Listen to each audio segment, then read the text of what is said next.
বন্ধুরা, আশা করি তোমরা সবাই ভালো আছো। তোমার চ্যানেলে তোমাদের সবাইকে স্বাগতম। তো আমার হাতে এই মুহূর্তে রয়েছে মাধ্যমিক ভৌত বিজ্ঞান সাজেশন। প্রত্যেকটাই রয়েছে, অর্থাৎ 2 মার্কের সাজেশনও রয়েছে এবং 3 মার্কের সাজেশনও রয়েছে। তো প্রথম এই ভিডিওতে আমরা 2 মার্কের সাজেশন সম্পর্কে আলোচনা করবো। প্রথম কথা, এই সাজেশন পেতে আমার অবস্থা খুব খারাপ হয়ে গেছে, এটা তোমাদের বলে রাখি। কারণ সায়েন্সের সাজেশন কোনো টিচার দিতে চায় না, জোর করে এই সাজেশন তৈরি করে তোমাদের সামনে তুলে ধরা। কারণ সায়েন্সের সব ইম্পর্টেন্ট, কোন কোশ্চেনকে বাদ দেবো, কোন কোশ্চেনকে ধরবো, টিচাররা ধরতে পারে না। তা আমি কি করে কি বলবো?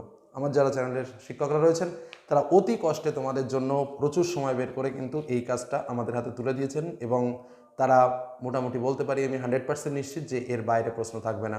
এবং আজকের আলোচনাটা আমাদের জন্য একটু অন্যরকম হচ্ছে। কেন অন্যরকম? কারণ আমার ব্যক্তিগতভাবে মনে হয় এই সাজেশন আর এরকম টাইপসের সাজেশন ইউটিউবে আজ পর্যন্ত কেউ দেয়নি। কেন বলছি কথাটা? কারণ আজকের সাজেশন আমরা 100% পাওয়ার জন্যও যেমন দিচ্ছি, তেমন একটু কম নম্বর পাওয়ার জন্যও দিচ্ছি। কারণ কি, ভৌতবিজ্ঞান সাবজেক্টটাকে অনেক ছাত্রছাত্রী ভয় পায়, পড়তে ভয় পায়, বই দেখলেই ভয় পায়, যে কারণে আজকের সাজেশনটা একটু অন্যরকম। আমরা আলোচনা করব একটু অন্যরকমভাবে। ভালো ছাত্রদের জন্য একরকম টিপস, দুর্বল ছাত্রদের জন্য আর একরকম টিপস। অর্থাৎ একজন 100% পাওয়ার জন্য একটা টিপস রয়েছে, তার সঙ্গে একটু কম 60 বা 70% পাওয়ার জন্য কিন্তু একটা টিপস রয়েছে। আমি যদি 100% পেতে যাই তাহলে যে সাজেশনটা তোমাদের সামনে তুলে ধরছি, 2 মার্কের কোশ্চেন, যে চ্যাপ্টার থেকে আমাদের 2 মার্কের প্রশ্ন আসে, প্রত্যেক চ্যাপ্টারে যতগুলো করে প্রশ্ন রয়েছে সব প্রশ্নই ভালো করে রেডি করতে হবে। একদম মূল কথা। যারা একটু দুর্বল ছাত্রছাত্রী রয়েছে তাদের জন্য সব চ্যাপ্টারে গুরুত্বটা না দিলেও চলবে, সব চ্যাপ্টারের সব প্রশ্ন একদম খুব নিখুঁতভাবে না পড়লেও চলবে। সমস্ত বিষয়ের ডিটেলস আলোচনা রয়েছে। যেমন একটুখানি হিন্টস দিই, পরিবেশের জন্য যে ভাবনা, যে চ্যাপ্টারটা রয়েছে, দুর্বল এবং সবল দুজনেই কিন্তু আমার ছক্কা মারবে। গ্যাসের আচরণ, আমার অঙ্ক রয়েছে। কি অঙ্ক রয়েছে? আয়তন অনুপাতে নির্ণয়, গ্যাসের অন্তিম উষ্ণতা নির্ণয়, আয়তন প্রসারণ গুণাঙ্ক নির্ণয়। অঙ্ক করার প্রয়োজন নেই দুর্বলদের। আর যারা সবল ভাবছো তারা সমস্ত কিছুই প্র্যাকটিস করো, তার সঙ্গে যে যে প্রশ্নগুলো রেডি ইম্পর্টেন্ট রয়েছে সেগুলোও আমরা দেখে নেব।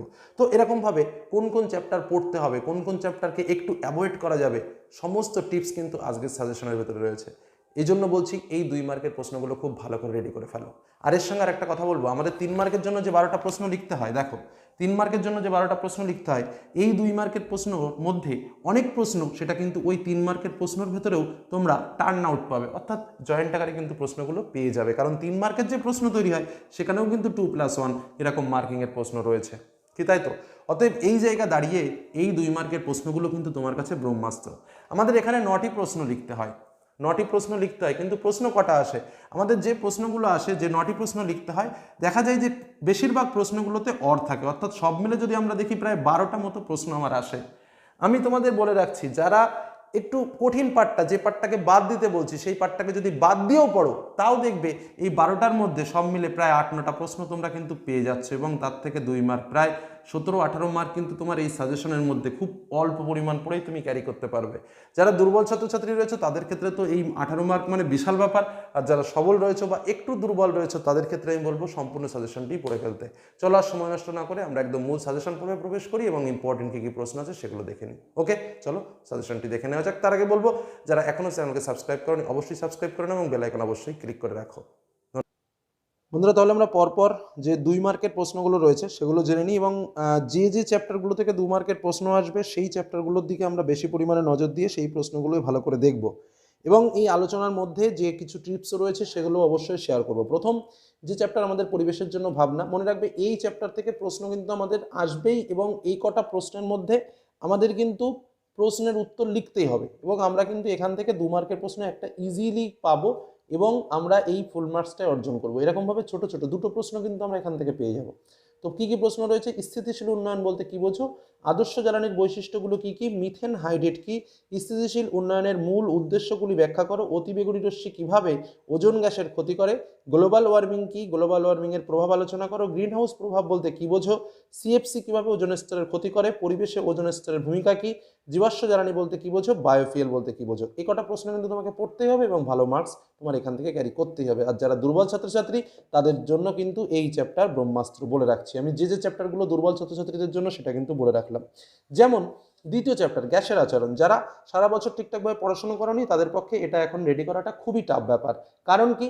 কারণ এখানে দেখো আয়তনের অনুপাত নির্ণয়, গ্যাসের অন্তিম উষ্ণতা নির্ণয়, আয়তন প্রসারণ গুণাঙ্ক নির্ণয়, গ্যাসের আয়তন নির্ণয় বিষয়ক যে অঙ্কগুলো রয়েছে, এই অঙ্কগুলো এই মুহূর্তে অল্প সময়ের মধ্যে শিখে নেওয়া কিন্তু যথেষ্ট চাপের, যে জন্য তাদের বলবো যে তারা এই পার্টটাকে অ্যাভয়েড করবে। আর যারা সারা বছর ভালো করে পড়েছো তারা এই পার্টটার উপর অবশ্যই বেশি করে প্র্যাকটিস করবে। কিন্তু নিচের দিকে যে পার্টের প্রশ্নগুলো দিচ্ছি, যেমন চার্লসের সূত্র, বয়েলের সূত্র, প্রমাণচাপ কাকে বলে, অ্যাভোগাড্রোর সূত্র কি, শীতকাল অপেক্ষা বর্ষাকালের বায়ু শুষ্ক হয় কেন, পরম উষ্ণতার পরম স্কেল এবং পরম শূন্য উষ্ণতা বলতে কি বোঝো, সার্বজনীন গ্যাস ধ্রুবকের মাত্রা কত, এইটুকু যে প্রশ্ন, অর্থাৎ এইখান থেকে এই প্রশ্ন, গ্যাসের আয়তন থেকে এই প্রশ্নটুকু ভালো করে রেডি করো, কারণ এখান থেকেও কিন্তু আমরা প্রশ্ন একটা কমন পাবো। কি বললাম বোঝা গেল? নেক্সট আমরা চলে আসবো আলো।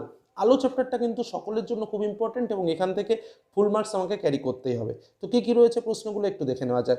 উত্তল দর্পণ ও অবতল দর্পণ বলতে কি বোঝো, প্রতিসারাঙ্ক নির্ণয়ের অঙ্ক, এটা কিন্তু তোমাকে শিখতে হবে, এটা কিন্তু প্র্যাকটিস করতে হবে। এই পার্টটাকে যারা দুর্বল, কখনো প্র্যাকটিস করেনি, তারা এই সময় আর অঙ্ক ঠঙ্ক করার তাদের আমি কথা বলবো না, কারণ এখন ওই করতে গেলে কিছুই করতে পারবে না, বরঞ্চ রেজাল্টটা খারাপ হয়ে যাবে। আচ্ছা, গোলীয় দর্পণে মুখ্য ফোকাস কাকে বলে, কোনো মাধ্যমে পরম প্রতিসরাঙ্ক কাকে বলে, মাধ্যমের আপাত প্রতিসরাঙ্ক কি, দলীয় দর্পণের রৈখিক উন্মেষ ও কৌণিক উন্মেষ কাকে বলে, উপাক্ষীয় রশ্মি ও প্রান্তীয় রশ্মি কাকে বলে, উত্তল এবং অবতল দর্পণের ব্যবহার কি, উত্তল লেন্সের আলোক কেন্দ্র বলতে কি বোঝো, লেন্সের ফোকাস দৈর্ঘ্য কোন কোন বিষয়ের উপর নির্ভরশীল, দীর্ঘদৃষ্টির কারণ ও তার প্রতিকার আলোচনা করো, প্রিজমের প্রতিসরাঙ্ক আলোর বর্ণের উপর কিভাবে নির্ভরশীল, দিনের বেলায় আকাশ নীল দেখায় কেন। এবার আসবো আমরা চলতড়িৎ থেকে ইম্পর্টেন্ট প্রশ্ন। কি কি প্রশ্ন?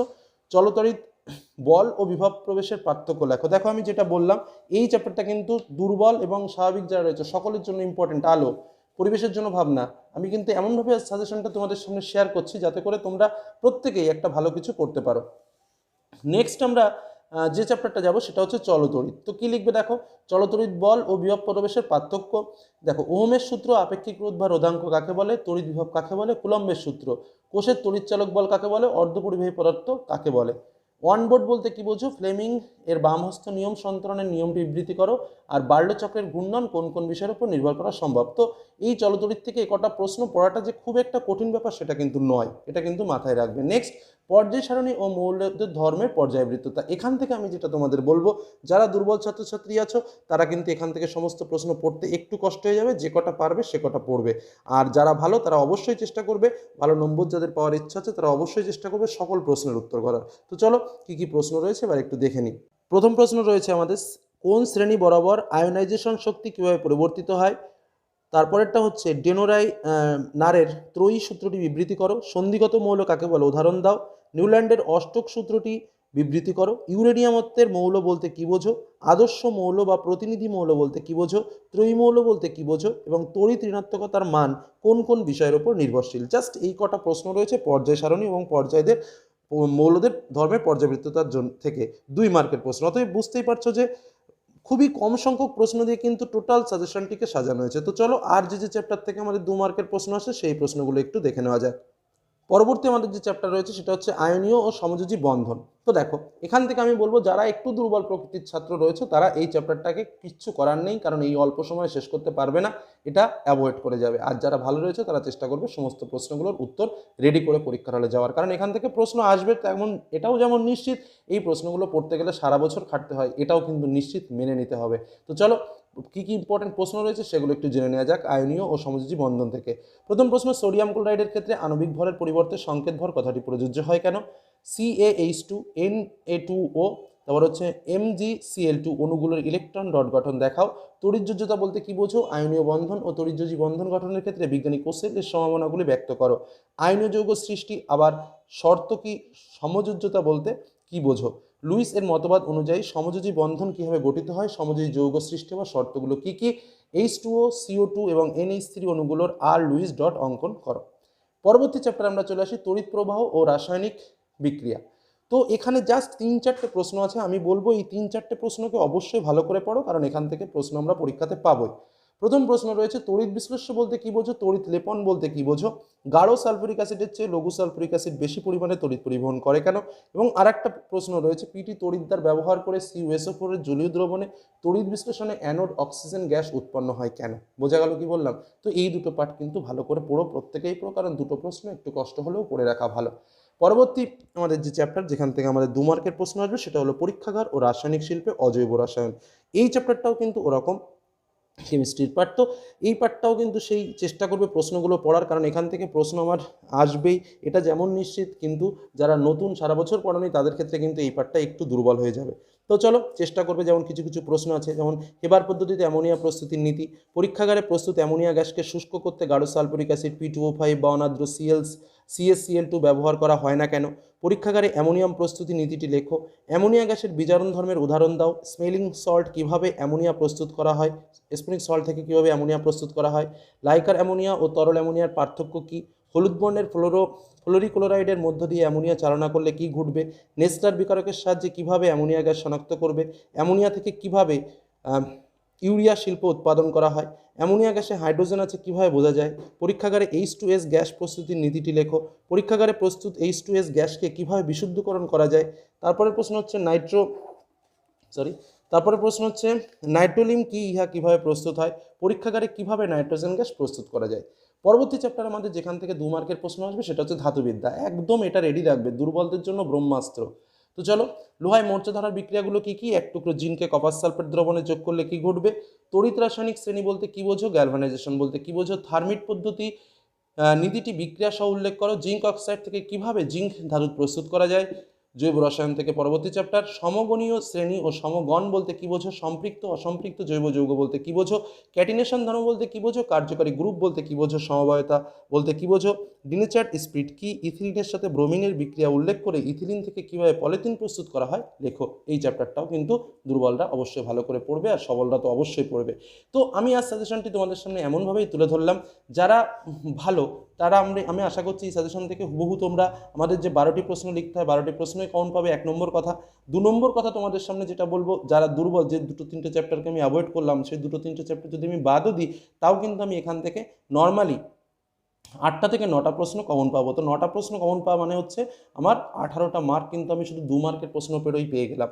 তো এই কারণে আমি যে কটা প্রশ্ন বললাম সে কটা প্রশ্নকে অ্যাভয়েড করো না, চেষ্টা করবে সম্পূর্ণ সাজেশনটাকে কমপ্লিট করার, তাহলে কিন্তু অবশ্যই ভালো করবে। আর যে টিপসগুলো বললাম এই টিপসগুলো কিন্তু মারাত্মক কাজে লাগবে।